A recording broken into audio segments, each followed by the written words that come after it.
Kebanyakan buruh migran direkrut oleh calo dari desa, sehingga informasi dan pembuatan dokumen persyaratan, keterangan izin suami atau keluarga, KTP, KK, akte, dilakukan oleh calo atau sponsor. Akibatnya penempatan buruh migran tidak sesuai prosedur dan buruh migran rentan terhadap praktik-praktik perdagangan orang. Di samping itu, tidak semua disnaker memberikan layanan informasi dan sosialisasi secara efektif. Misalnya, sosialisasi hanya dilakukan hanya 1 kali atau 2 kali dalam setahun dan tidak melibatkan calon buruh migran. Selain itu, kurangnya pengawasan pada tahapan bekerja di luar negeri. Buruh migran juga mengalami pungli pada proses pengurusan dan pengiriman dokumen dari tingkat desa hingga pusat. Misalnya pengurusan surat izin keluarga, KTP, KK, akte, paspor, dan lain-lain.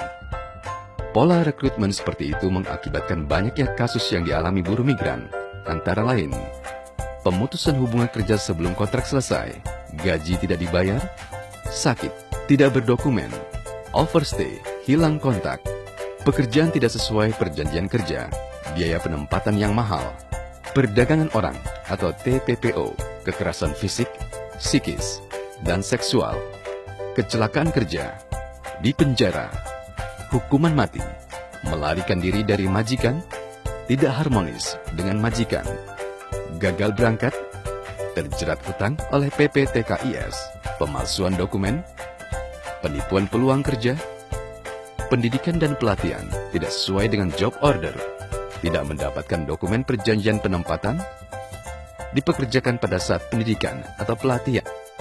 Mengapa masalah buruh migran tidak berkurang, justru malah meningkat? Menganggap buruh migran sebagai barang dagangan. Besarnya peran PPTKIS dalam proses penempatan dan perlindungan buruh migran.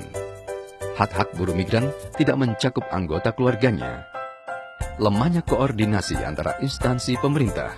Kewenangan perlindungan terpusat di ibu kota. Tata cara penyelesaian kasus banyak dilakukan melalui mediasi. Penegakan hukum masih lemah. Asuransi dikelola oleh swasta. Minimnya pengawasan dari pemerintah. Saat ini pemerintah sudah merevisi Undang-Undang 39/2004 menjadi Undang-Undang Nomor 18/2017 tentang perlindungan pekerja migran Indonesia.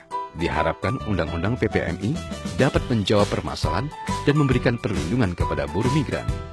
Berikut beberapa langkah perubahan. Tata kelola, di mana peran swasta tidak lagi diperbesar dalam proses migrasi, hanya menjadi travel agent. Tugas dan tanggung jawab instansi pemerintah lebih jelas, termasuk melibatkan pemerintah desa. Adanya beberapa macam perlindungan buruh migran dari pramasa purna, penempatan melalui administrasi, bantuan hukum, sosial, dan ekonomi. Walaupun sudah terdapat perbaikan dalam Undang-Undang PPMI, namun masih perlu pengawasan pelaksanaannya. Berikut rekomendasi jaringan buruh migran. PRT Migran. PRT Migran dapat bekerja secara mandiri, tanpa melalui PPTKIS. Memastikan perjanjian kerja dapat dilakukan di 2 negara. Memastikan adanya mekanisme penanganan kasus di tingkat daerah melalui layanan terpadu satu atap dan kuasi peradilan. Memastikan cakupan pertanggungan resiko jaminan sosial perlu diperluas. Memastikan calon BMI tidak dibebani biaya penempatan. Memastikan peran serta masyarakat diperluas pada pembuatan kebijakan. Memastikan pemerintah melakukan pengawasan dan penegakan hukum.